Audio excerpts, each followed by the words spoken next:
Hello and welcome. I'm Saeed from StoryPlanet.net. Dive right into the essence of the most captivating books without reading them cover to cover.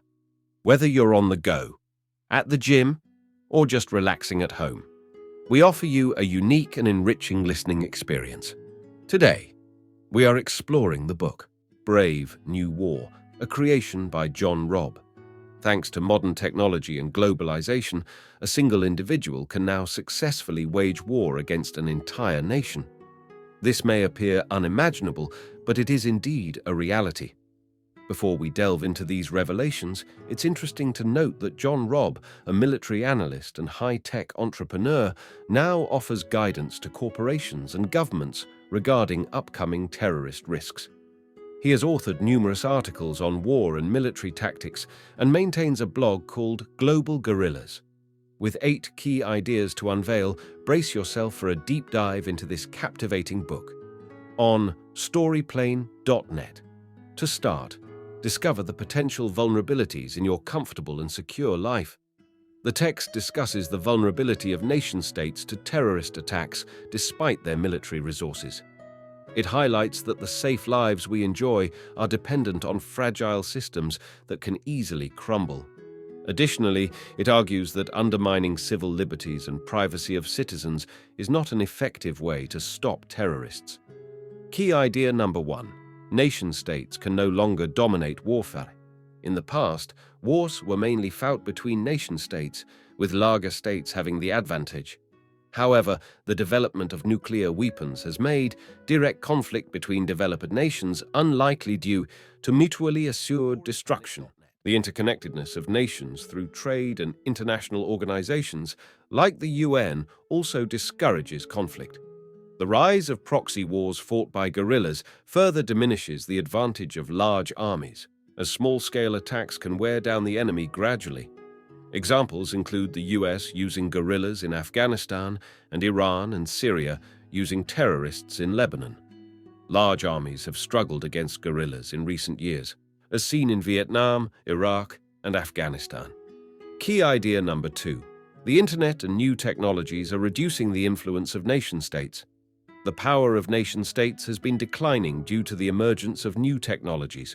The internet has allowed people to freely share ideas and conduct global trade, undermining state control over economies and citizens' access to information. Additionally, advanced technology has enabled the rise of sophisticated terrorist networks that are difficult for states to counter. As a result, the private sector is increasingly responsible for providing security services, further diminishing the power of nation-states. Key idea number 3. Criminal and terrorist groups are intentionally destabilizing and weakening the nation-state. The power and security of nation-states are weakening as they struggle to combat criminal groups such as terrorists, drug cartels, and international gangs. These groups, known as global guerrillas, are gaining power due to the growing global black market and advancements in technology. While each group has its own agenda, their main goal is to undermine the state. Weak or failed states provide opportunities for these groups to thrive, and some even aim to destroy nation-states entirely. The nation-state is increasingly under attack from global guerrillas, and their strategies will be explored further. Key idea number 4. Global guerrillas are individuals or groups that aim to maximize the impact of their attacks by targeting critical systems within society. Iraqi insurgents targeted an oil pipeline in 2004, causing an oil spill and costing the struggling Iraqi economy over $500 million. This demonstrates the tactic of systems disruption used by global guerrillas, where key points in vital processes are targeted. Rather than maximizing casualties, this tactic focuses on inflicting maximum damage with minimal cost. Interconnected systems are vulnerable to collapse, with one point being the system punked. Destroying this point leads to a cascade of failure, as illustrated by the pipeline attack.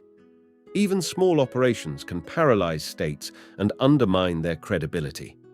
Key idea number 5.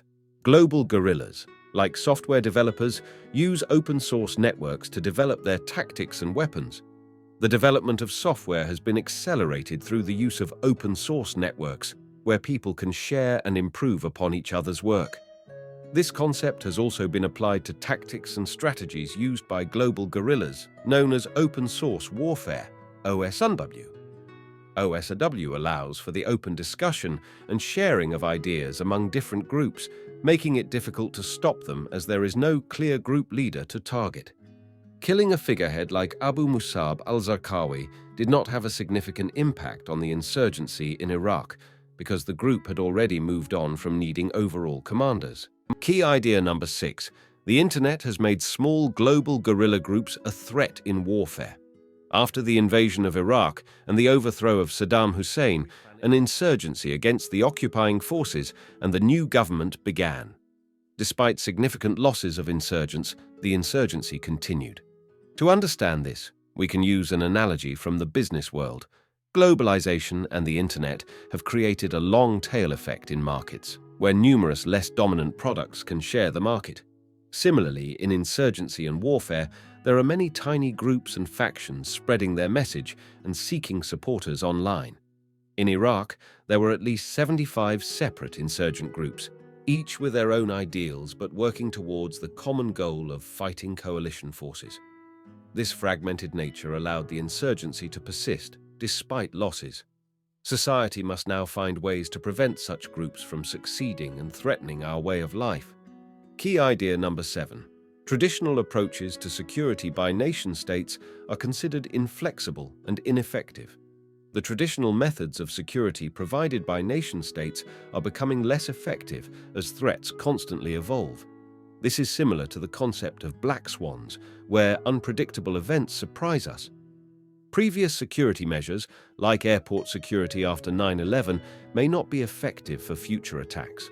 In response, security agencies may resort to questionable tactics like surveillance and torture, which undermines the legitimacy of the state.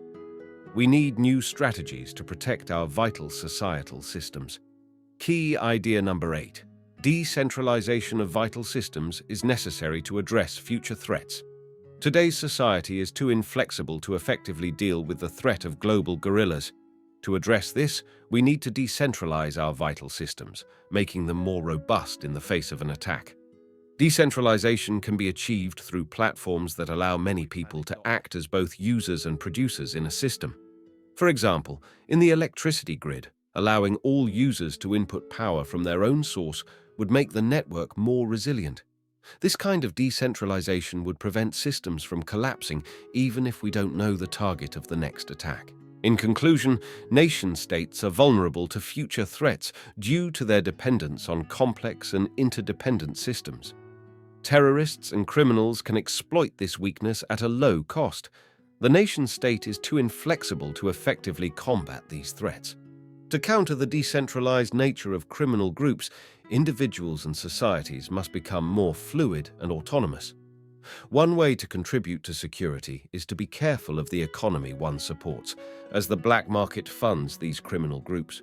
Additionally, we should not take vital systems like electricity, transport, and communication networks for granted, as they will increasingly become targets of attack.